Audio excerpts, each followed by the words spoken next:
ఉదయం అల్పాహారాన్ని మానుకోవడమా? లేక తీసుకోవడమా? అన్న చర్చ మనలో ఇప్పటికీ కొనసాగుతూనే ఉంటుంది. అదే విధంగా రాత్రి భోజనం మానేయడం ఆరోగ్యానికి మంచిది కాదా? అనే ప్రశ్న కూడా చాలా మందికి సందేహం ఉంటుంది. దీనికి సరైన సమాధానం తెలుసుకోవడం ఆరోగ్యాన్ని సంరక్షించుకోవడంలో కీలకమైనది. రాత్రి భోజనం మానేయడం వల్ల ఆరోగ్యం మెరుగుపడుతుందని కొందరు నమ్ముతారు.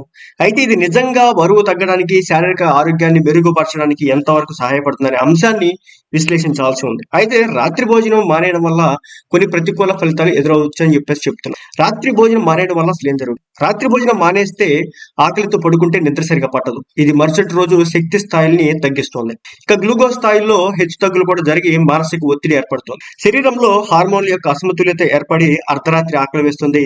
దీనివల్ల మళ్ళీ తినే పరిస్థితి వస్తుంది. తగిన ఆహారాన్ని తీసుకోకపోతే ఎసిడిటీ, అల్సర్ వంటి జీర్ణ సంబంధిత సమస్యలు వచ్చే అవకాశం ఉంటుంది. సరైన ఆహారం లేకపోతే శరీరం శక్తి తగ్గిపోతుంది. మరుసటి రోజు ఉదయం అలసటగా ఉంటుంది. ఇక రాత్రి భోజనాన్ని మానేస్తే తేలికపాటి ఆహారం తీసుకోవడం తప్పనిసరిగా మంచిది. లేకపోతే అనేక రకాల అనారోగ్య సమస్యలు వచ్చే అవకాశం ఉంటుంది. ఇక తేలికపాటి ఆహారం విషయానికి వస్తే కనుక ఎక్కువ కూరగాయలతో తయారైనటువంటి సూప్ ని తీసుకోవడం చాలా మంచిది. అదేవిధంగా మిక్స్డ్ వెజిటబుల్ సలాడ్ లేదా పండ్లను ఆహారంలో చేర్చుకోవడం మంచిది. పుదీనా చట్నీతో తేలికపాటి డోక్లా తినవచ్చు. పాలతో కలిపినటువంటి ధాన్య గంజి తాగడం ద్వారా శరీరానికి అవసరమైనటువంటి శక్తి లభిస్తుంది. ఇక బ్రెడ్ టోస్ట్ లేదా ఆమ్లెట్ తినడం కూడా మంచిది. ఇక పప్పు, రసం, తేలికపాటి అన్నం తీసుకోవడం మంచిదన్నమాట. రాత్రి భోజనం పరిమాణాన్ని తగ్గించడం చాలా అవసరం. ఎందుకంటే రాత్రి భోజనం జీర్ణం చేసుకోవడానికి తక్కువ సమయం ఉంటుంది. అధిక కొవ్వు, అధిక చక్కెర లేదా అధిక ఉప్పు కలిగినటువంటి ఆహారాల్ని రాత్రి తినకూడదు.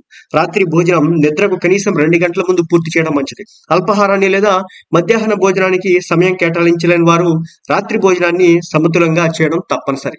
రాత్రి భోజనాన్ని పూర్తిగా మానేయడం కాకుండా తగిన పద్ధతిలో ఆరోగ్యకరమైన ఆహారాన్ని తీసుకోవడం ద్వారా మీ శరీరానికి శక్తిని అందించవచ్చు. ఈ సింపుల్ మార్పులతో మీ ఆరోగ్యాన్ని మెరుగుపరుచుకోవచ్చు.